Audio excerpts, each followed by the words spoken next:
Ce type ici a mis en colère 2 millions de personnes pour avoir fait cela 4 ans. Il y a mais... Aujourd'hui, Dieu m'a mis sur le cœur de nettoyer le nom de cet homme. C'était un mercredi après-midi normal et je prêchais dans les rues du nord de l'Angleterre quand une dame appelée Natacha entrait en dialogue avec moi. Jésus disait d'aimer votre ennemi. Les gens en Amérique. Si tout le peuple de Corée du Nord, si tout le monde à l'Ouest prit les paroles de Jésus et dit aimez vos ennemis, nous n'aurons pas de guerre. Après quelques allers-retours et plaisanteries, j'ai réalisé qu'il était temps d'arrêter de débattre. Il est temps de prêcher l'évangile. Et juste alors que j'allais élever le nom du Seigneur Jésus-Christ, qu'est-il arrivé? Cet homme est venu derrière moi et m'a poussé hors de ma boîte. Je veux dire quelque chose de très clair. Je n'ai pas de merveilleux équilibre. En fait, mon équilibre est terrible. Et toutes les personnes qui ont écrit dans la zone de commentaires « Oh Joe, tu dois faire des sports de combat » ou « Joe, tu es en forme, tu n'as pas raté un rythme ». Non, je crois que c'est le Seigneur qui m'a vraiment attrapé. J'ai en fait une condition. Ça s'appelle chondromalacia patella et j'ai aussi des kystes sous-chondro dans mes articulations. Alors qu'est-ce que ça veut dire ? C'est juste une façon élégante de dire que je tombe en morceaux. Amis, je crois vraiment que ce n'est que par la grâce du Seigneur que je ne me suis pas blessé. Et je tiens à vous rappeler que tout ce que nous avons aujourd'hui est tout de la grâce de la Seigneur. Ce repas que tu venais de manger, c'était du Seigneur. L'argent qui est dans votre banque, tout vient du Seigneur. La Bible dit que celui qui pense être debout prenne attention de ne pas tomber. Maintenant, ce n'est pas le tournant de l'intrigue, mais je veux aussi partager cela avec vous. Le moment où j'ai été poussé hors de ma boîte, c'était le même moment où tout le monde dans la rue a arrêté ce qu'il faisait. Vous auriez pu entendre une épingle chuter. Pourquoi? Parce que les gens voulaient savoir comment ce prédicateur va réagir. Et encore une fois, quand j'ai lu les commentaires de cette vidéo virale, beaucoup de gens ont écrit des choses comme « Si j'étais toi, Joe, j'aurais crié. Si j'étais toi, Joe, j'aurais frappé. » Lui, seul homme. « Si j'étais toi, Joe, j'aurais donné. » Lui est un bon couping du Texas. Je ne sais pas ce qu'est un couping du Texas, et je ne veux vraiment pas le découvrir. Mais je ne crois pas que vous auriez réagi comme vous pensez. Quand un homme parle de Dieu et prêche l'évangile, l'homme en tant que vaisseau est oublié et l'Esprit Saint prend le relais. Dieu utilise ce corps et cette bouche pour que les paroles du Christ soient entendues et je peux dire que, à ce moment-là, je n'avais aucune colère. Pas de ressentiment envers cet homme, je voulais juste continuer à prêcher pour sauver des âmes. Ce n'est pas parce que je n'ai pas de mauvaise humeur, demande à ma femme. Parfois, je me mets en colère aussi facilement que n'importe qui, mais c'est grâce à l'Esprit Saint que le message passe, et Dieu m'a donné cette grâce. Mais il y a une autre raison pour laquelle je n'ai pas perdu mon sang-froid. La boîte sur laquelle je me tenais était une glacière, c'est pourquoi je n'ai pas perdu mon frais. La vraie tournure, c'est que plus tard, j'ai revu l'homme qui m'avait poussé. Je l'ai appelé hors caméra et nous avons eu une conversation fascinante. Je lui ai demandé pourquoi il avait fait cela et il a dit que sa petite amie était furieuse contre lui toute la journée au centre commercial. Mais je lui ai posé la question. Il a répondu qu'il ne savait pas. Il n'aurait jamais fait ça normalement. Mais c'était comme si quelque chose prenait le contrôle et la prochaine chose qu'il savait, c'était qu'il m'avait poussé hors de ma boîte. Je lui ai dit quelque chose. Je ne suis pas en colère contre toi, en fait. Je veux te dire que Dieu t'aime vraiment et je t'aime aussi.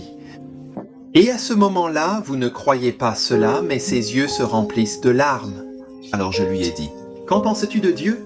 Il a répondu que Dieu n'avait jamais rien fait pour lui.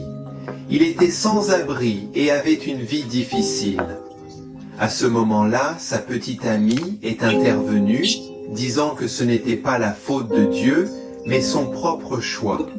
Ce jeune homme souffrait et devait entendre parler de Jésus.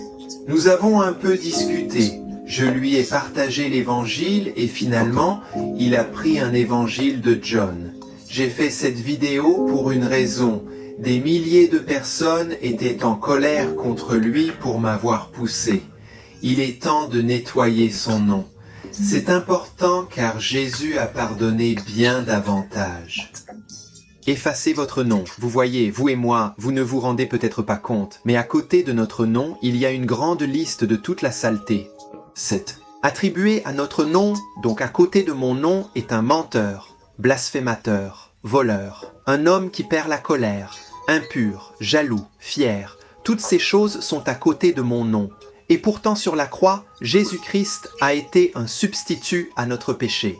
Donc toute ma mauvaise réputation, tout mon péché, tout ton péché, toutes les mauvaises choses que tu as faites ont été mises sur le Seigneur Jésus-Christ. Et il était là, blessé pour toi. Là, il a été craché pour toi. Là, il a été écrasé par Dieu pour ton péché parce qu'il t'aimait. Et là, le crucifié, le juste, mourut, afin que vous et moi soyez pardonnés. Et voici la chose incroyable. Dieu place toute notre pourriture, tout notre péché sur Jésus. Mais alors Jésus nous transfère toute sa bonté, sa justice, sa perfection, et cela est maintenant accrédité à notre nom. La Bible dit donc, puisque nous avons été déclarés justes par la foi, nous avons la paix avec Dieu par notre Seigneur Jésus-Christ. Avez-vous mis votre foi en le Seigneur Jésus-Christ ? Si la réponse est oui, peu importe quel est votre passé, peu importe à quel point vous avez été mal aux yeux de Dieu, vous avez été déclarés justes. Et si Dieu dit que vous êtes juste, qu'est-ce que l'homme dit de vous ?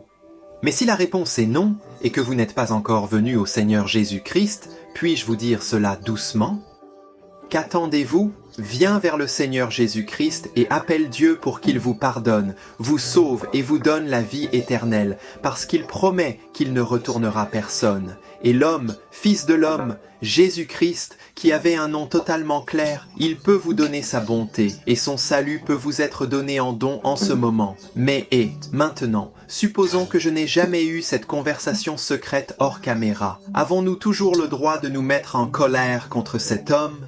Je voudrais dire doucement non. Nous n'avons pas le droit de nous être en colère contre lui. Pourquoi ? Eh bien, la Bible nous enseigne que quiconque n'a pas le Seigneur Jésus-Christ est aveugle. Il ne voit pas la vérité. Et supposons que vous soyez assis sur un banc et qu'un aveugle vous trébuche, vous en colère contre lui. Tu lui crierais ? Non, vous essayez de le ramasser et de l'aider parce que vous auriez compassion envers lui, parce qu'il avait un inconvénient pour vous. Mes chers amis, ceux qui n'ont pas encore fait ouvrir les yeux le Seigneur Jésus-Christ et voir la lumière, voir la vérité, ils ont un inconvénient. Alors soyons doux, soyons compassionnés envers les incrédules autour de nous, et nous assurons de prévoir le temps pour eux. Je l'ai déjà dit. Mais un homme plus sage que moi a dit une fois que l'évangélisation n'est en réalité qu'un mendiant montrant à un autre mendiant où trouver du pain. Et mes chers amis, nous sommes tous des mendiants et nous avons besoin du pain de vie, le Seigneur Jésus-Christ, pour nous nourrir. Mais il y a quelque chose d'autre que je dois te dire. Les gens continuent de me demander « Joe, as-tu arrêté de prêcher ?» Eh bien, je dois dire ça.